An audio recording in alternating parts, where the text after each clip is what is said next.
Bonsoir à tous pour le Zoom de ce soir. Nous recevons Xavier Hofer. Bonsoir Xavier. Bonsoir. Alors on se retrouve, ça fait une semaine qu'il y a eu l'attentat de Barcelone. Vous avez fait paraître il y a quelques jours dans Atlantico votre chronique. Barcelone, non, Molenbeek, parfum paella. En fait, au fil de cette lettre, vous nous expliquez tout simplement que les attentats de Barcelone, c'est tout simplement un copier-coller des attentats de Paris et de la Belgique en 2014-2015. Et plus si affinité, car on apprend petit à petit. Alors, le schéma de ce genre d'enquête, il est classique. On ne détecte rien, on est incapable de prévenir. L'attentat se déroule sans que personne, et surtout pas la police, et surtout pas l'échelon européen antiterroriste n'y puisse rien.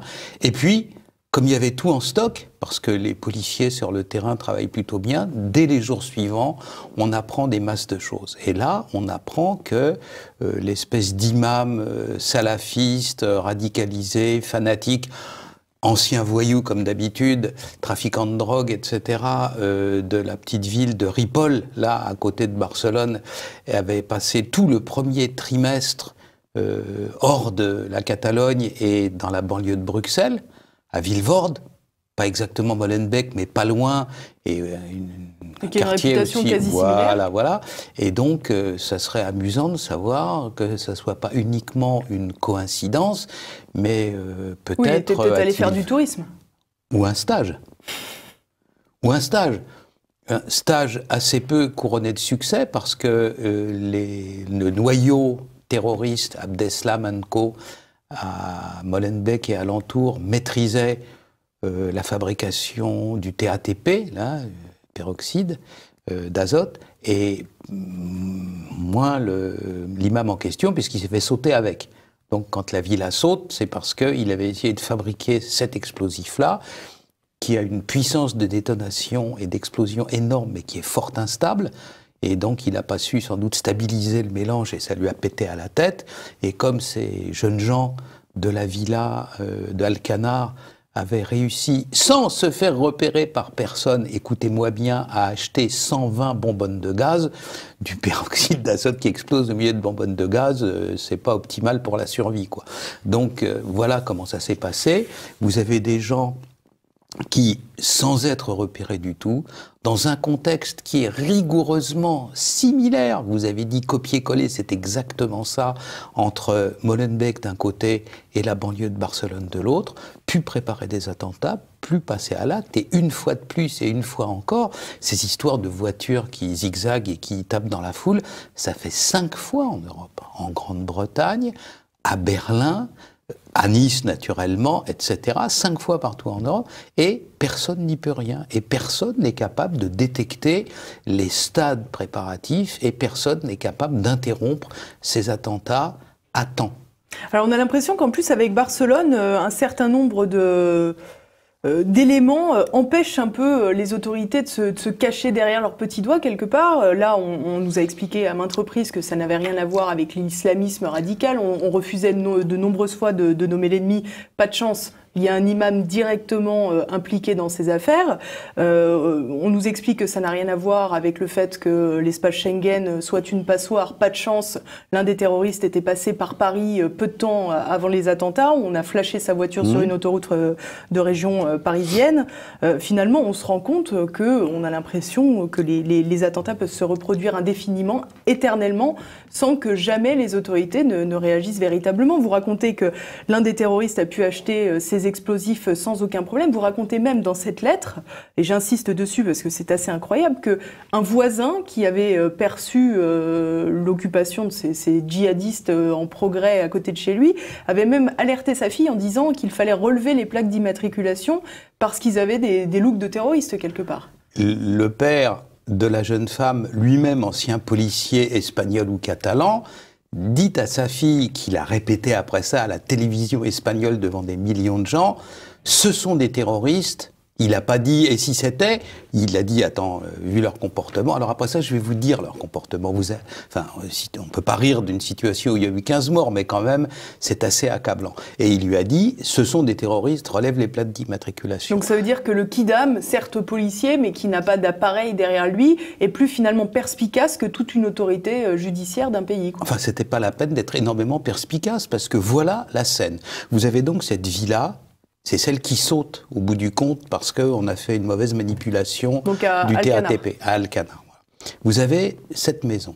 Dans cette maison, vous avez des hommes qui entrent et qui sortent à tout instant avec des gros sacs à dos sur le dos, des barbus. Les barbus en question sont dans cette maison dont les volets et dont les rideaux sont constamment clos. Jamais une femme, jamais un enfant, jamais de musique. Vous avez ces individus qui disent bonjour aux voisins, mais qui baissent les yeux et qui détournent la tête chaque fois qu'ils voient une femme. Ce ne sont pas des salafistes, c'en sont la caricature. Et alors, constamment, il y en a qui circulent en voiture et en moto, qui sortent des objets, qui rentrent des objets dans la villa. Et il y en a toujours deux qui sont sur la terrasse et qui matent la rue en bas, en contrebas, pour savoir qui font le guet, quoi. Exactement. Alors, c'est pas la peine d'être Sherlock Holmes, quoi.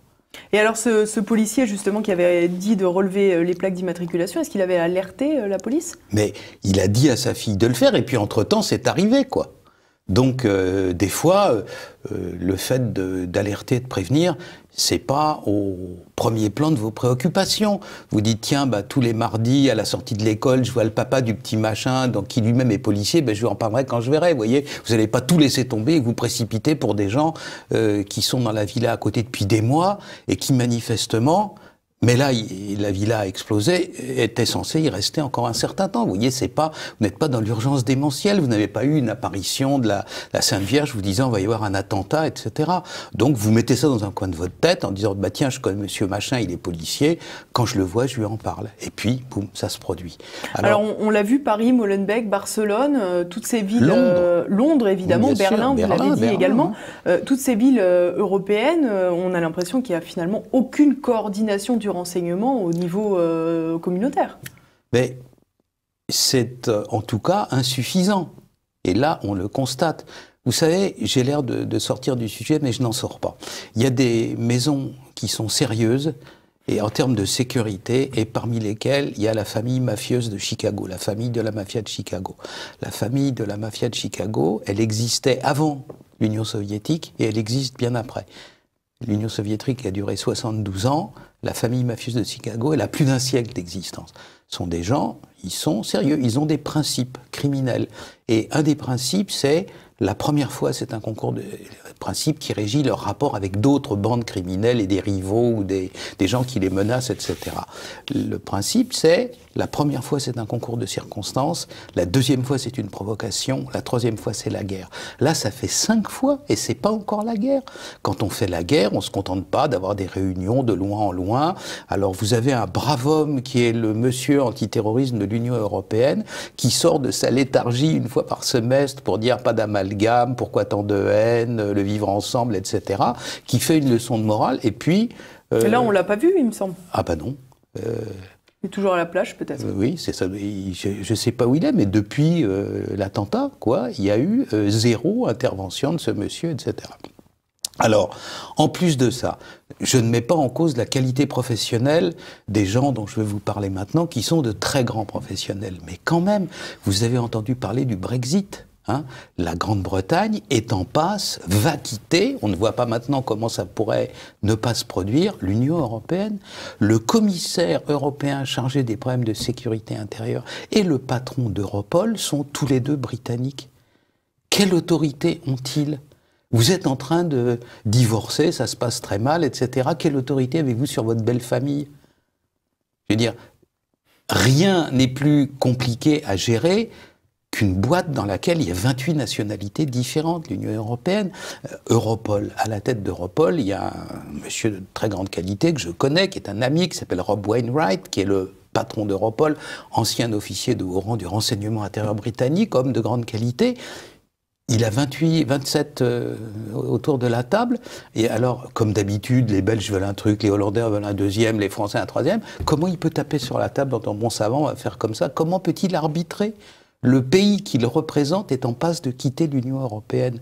D'un bout à l'autre, cette affaire l'idée que se fait l'appareil, ce qu'on appelle Bruxelles, l'appareil de l'Union européenne de sa propre sécurité, est pas franchement très sérieux, quoi. Et au-delà de ces finalement rapports humains, entre guillemets, entre ces différents pays, on pourrait imaginer qu'il y a un logiciel efficace, par exemple, mais on entend souvent dire que les fiches ne sont pas mises à jour, qu'il n'y a aucune collaboration entre les différents pays de l'Union.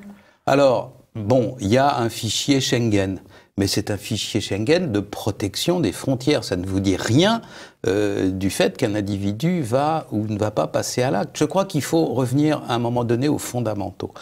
Un pays comme la France, un ensemble comme l'Union européenne, à l'heure actuelle, elle a un problème, et un seul.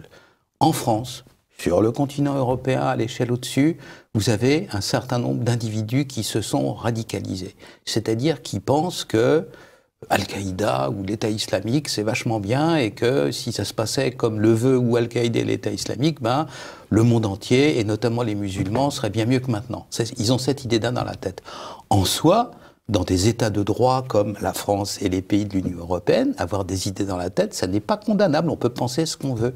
Là-dedans, au sein de ces 10 000 et quelques 11 000, 12 000 individus en France, 30, Adeptes 40, 50 000, voilà, au niveau de l'Union européenne, il y a des bombes humaines. C'est-à-dire qu'il y a des individus qui sont brutalement capables de basculer et d'un jour à l'autre de faire couler le sang de manière tragique, comme on l'a vu au Bataclan, etc. et tout.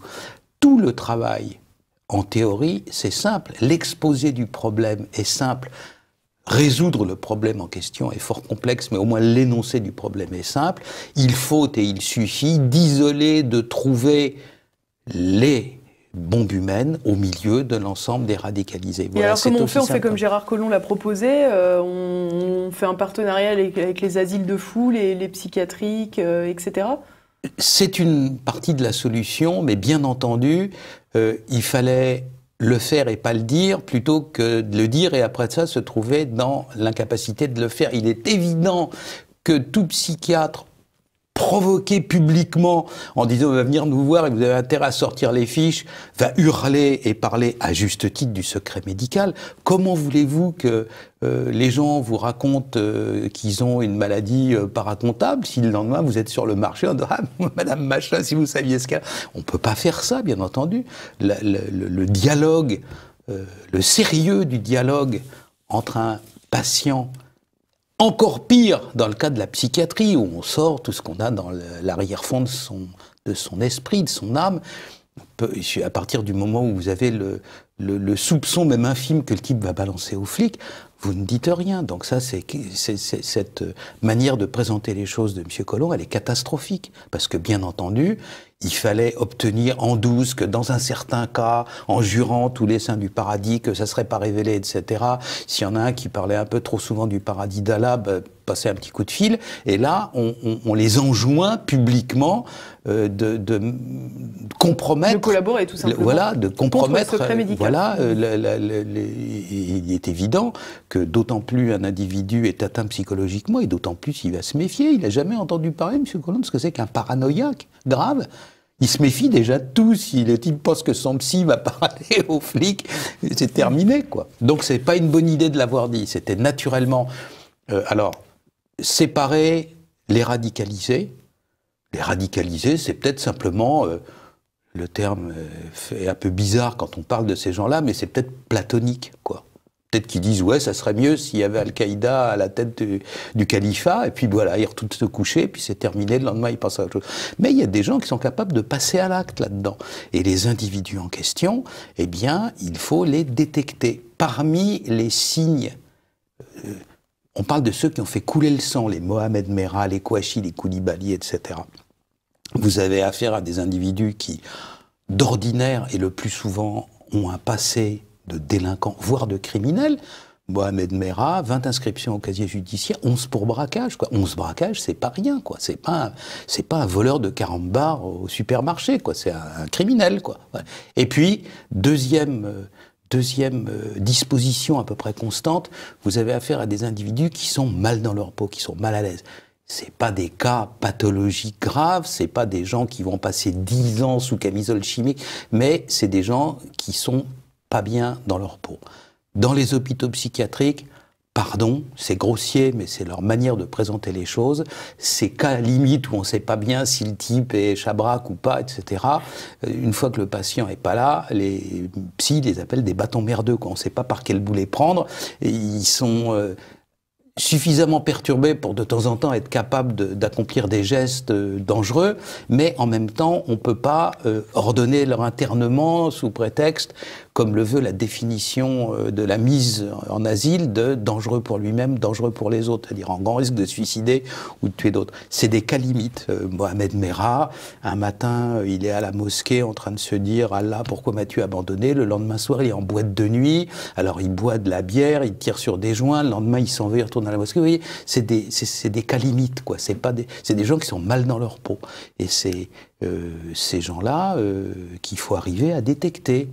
Et alors, une fois qu'on les a détectés, finalement, comme vous venez de le dire, on peut encore rien leur reprocher, donc qu'est-ce qu'on en fait? À ce moment-là, ces individus-là, mais là, on est pratiquement au fond du tamis, quoi. On est au fond de l'entonnoir, quoi. C'est pas...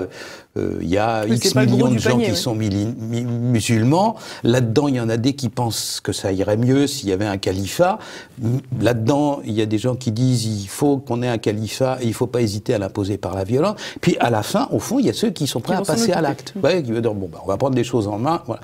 Alors, ces individus-là, on n'est déjà plus dans des centaines de milliers ou des dizaines de milliers. Eh bien, il faut repérer les actes avant-coureurs. Les actes avant-coureurs, là aussi, c'est extrêmement simple. Il n'y a pas, si on devait retenir une seule chose de ce qu'on se dit ce soir, il n'y a pas de génération spontanée. Il n'existe pas qu'un individu saute de son lit le matin en disant « Tiens, je vais aller sur la Rambla, puis je vais buter 15 personnes ». Ça n'existe pas.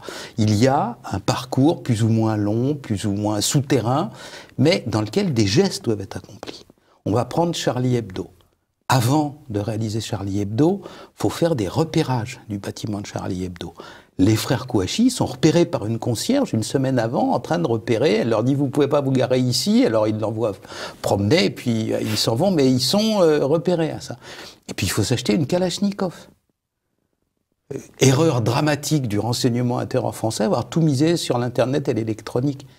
Les Kouachi, ils n'ont pas acheté leur Kalachnikov sur le Bon Coin, ni sur Amazon. Ils l'ont acheté à d'autres racailles de leur espèce, dans une cité. Il fallait avoir des indices.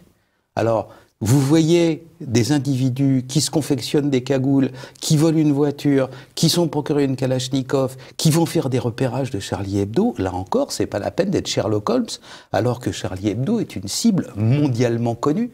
Voilà, les gestes avant-coureurs, eh ben, c'est un proverbe américain bien connu, hein. Si ça ressemble à un canard, si ça fait coin-coin comme un canard, si ça marche comme un canard, c'est un canard. Il y a des chances que ce soit un canard. Voilà, donc on accumule le tout, et à ce moment-là, on arrive, et c'est les deux mots cruciaux en termes d'antiterrorisme, on arrive à temps, et non pas une fois que le drame est consommé. Alors là, on est bien d'accord pour les Kouachi et Charlie Hebdo. Effectivement, il y avait cet achat d'armes, ce repérage des lieux, etc.